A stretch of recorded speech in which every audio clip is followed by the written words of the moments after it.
እንዳሸንፍ ካልሰጠሽኝ ማስፈራሪያ ገባሽ? እንኳን አጉድዬ ልልክለት 2000 አውጥታ ታሳይ እስኪ። እኔ በሷ ስልክ ደውዬ እንዲህ ብዬ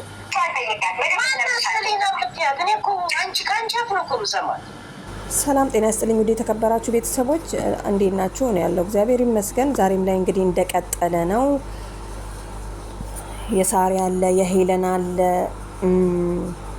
ሙኒት አለች፣ ቤት አለች፣ ጉቺ አለች። ማን የሌለ ማን ያልተነካካ ነገር አለ ማለት ነውና ከሳሪ ጋር እንግዲህ ትላንትና ትንሽ ጠቅሽ ነበረ። ምክንያቱም አንበሳ ካልሰጠሽኝ በሚል እንትን ነው ምንድነው ያለችው ዛሬ ወጣ ጌሜን እንዳልሸነፍ አንበሳ 17 አንበሳ አውርጂልኝ ስትለኝ አላወርድም ስላት በቃ መረጃሽን አወጣለሁ። ምንም እኮ መረጃ የለም ሰው በደና ቀን ያወራውን አጠራቅማ ይዛ ማለት ነውና ከዛ በኋላ ምንድነው ያለችው አውርጂልኝ ስትላት አይ እኔ አላወርድም ማለች። ምክንያቱም ካላወረድሽማ በቃ እሺ ብላ ተሰናበተቻት ማለት ነው። ከዛ በኋላ ሚስጥሩን ዘገዘቀችው። ዛሬ ግን ሳሪ መታም ሄለን ምንድነው የምትለው እሷ ነች አታውሪ ሰጥሻለሁ ያለችኝ ነው የምትለው ማለት ነውና ሄለን በጣም የገንዘብ ሰው መሆኗ ታስታውቃለች። ምክንያቱም ሚዲያ ላይም እንዲህ ቃል በቃልም እየተናገረች ነው። ለምን አቶ ወርቁ 25 አንበሳ ካላወጣልኝ እንትኑን አወጣለሁ። ምክንያቱም እሱ ምንም የሚያውቀው ነገር የለም። አሁን ነገሩኝ ስለሱ በሚል ነው ማለት ነው።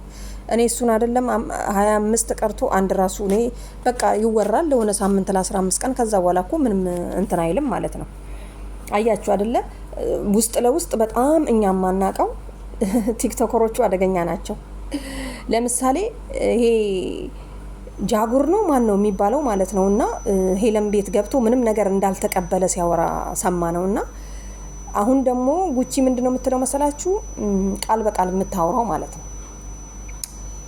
እኔ ተቀብዬ ገንዘቡን ልኬለታለሁ። ከዛ በኋላ ሄለን ዝም በይ አትናገሪ ብለው በመሃል አስቆሟት። አያችሁ አሁን ደግሞ የሙን ልትጫወት ስለሆነ አስታወሰችና አውርጂልኝ አንበሳ ስትላት አይ አላወርድም ስትል መለሰች ማለት ነው። ምክንያቱም የተከፈለ ገንዘብ አለ።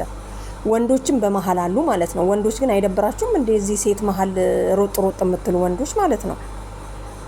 እስካሁን 1-2 ወንዶች አይቻለውና ሄለን ቤት ትላንትና አንዱ እንትና ቤት እና በጣም ይደብራል። ይሄንን ለሴቶቹ ተውላቸው በቃ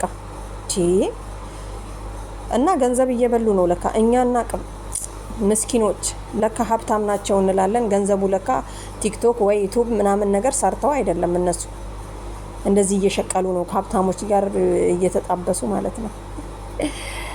እና ለማንኛውም ወደ ቤታ ስንመጣ ደግሞ ቤታዩ እንግዲህ ለምን አልተሰደብሽም ለምን አንቺን ዘለልሻት ብለዋታል ማለት ነው። ምክንያቱም ገንዘብ ሰጥተሽ ነው ዝም ያስባልሻት። ቤታዩን ያልሰጠውም ብላ ቃል በቃል እንግዲህ ተናግራለች። ሰጠችም አልሰጠች ሄለን ዝም ያለችው ከዚህ በፊት በጣም እንትን ብላት ነበረ አይታችሁ ከሆነ ማለት ነውና በዛን ሰዓት አልተናገራችሁልኝም አሁን አልናገርም ማናውሪ አላችሁ ያለች ነው የምትናገረውና እኔም ደግፍሻለሁ። ምክንያቱም አንቺ እስካልተነካሽ ድረስ መደገፍ የለብሽ። ምክንያቱም እነሱ እርስ በርስ የተያያዙ ናቸው። ይጣላሉ ይታረቃሉ ምናምን ነገር ማለት ነው። አያችሁ ስለዚህ አሁንም ቢሆን ብትጣሉም ታረቁ። መጣረቃችሁ ጥሩ ነው። ግን ለምን እንዲህ አይነት ነገር አስፈለገ? ጓደኛ ከተባለ እኮ ጓደኛ ነው አይደል እንዴ? እና ጓደኛ ያስፈልግም የምትሉ የመዳም ቅመሞች ጀግኖች ናችሁ ከምር በጣም ብዙዎች። እርግጠኛ ነኝ ማንም ሰው ከቤት ስለማይወጣ ጓደኛ የለውም። ስለዚህ በጣም አስደምመናቸዋል ማለት ትችላላችሁ። ጊዜ ያለን ብለው አንድ ላይ ተሰብስበው ረፍት የሚያሳልፉ ሰዎች ከወሬ ውጪ ሌላ ነገር ምንም ነገር የላቸውም። ምክንያቱም ይሄው እዚህ ጋር ይደረሳል ማለት ነው።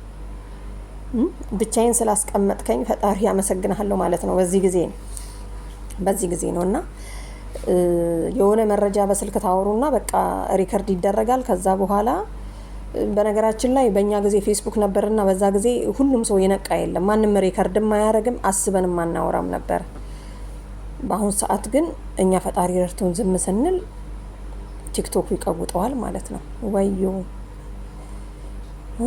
እና እንግዲህ ሄለን የምትለው እዚህ ጋር ምንድነው ሁልሽም አትዋሺ የሁልሽንም አወጣለሁ ሪከርድ አለኝ አያችሁ ሄለን ጨዋጨዋ እየተጫወተች እየመሰለች ማለት ነው ከሰው ጋራ። ከዛ በኋላ ገንዘቡን ስጡኝ ትላለች። አንደራደርም ካሉ ለጊዜው ዝምትልና ገንዘቡን ትቀበልና ደግሞ ትንሽ ቆይታ አሁንም እንደራደር ያንን ሪከርድ አወጣለሁ ነው የምትለው እላለሁ አለች ራሷ ማለት ነው ቃል በቃል። ምክንያቱም ሽቀላ ነው ያዘችው። ግን ያልሰማችውን ነገር አታወራም። በእርግጠኝነት መረጃ አላት ለሁሉም ነገር ማለት ነው። እና ያልበከለችው ነገር የለም። በዚህ አጋጣሚ ግን አንድ ሰው ደግሞ እውነት ያለው ሰው ደግሞ ይመጣና እንግዲህ እንደ እዛ ስጋ ቤቱ ልጅ ማለት ነው እንደ ፍቄ የስልጤው ስጋ ቤት ስሜ እየተጠራ ነው እኔ እውነት አለኝ ብሎ ንጹህ ይወጣል ማለት ነው። እሱ ልጅ አሁን በዚህ አጋጣሚ ተጠቅሞ ራሱን ነፃ ያረጋል። ሰላም የምትባለውም ገንዘቡን የከለከለችው ይቀበላል ማለት ነው። እና ለንጹዎች ፈጣሪ አለ። ለማንኛውም በርቱ።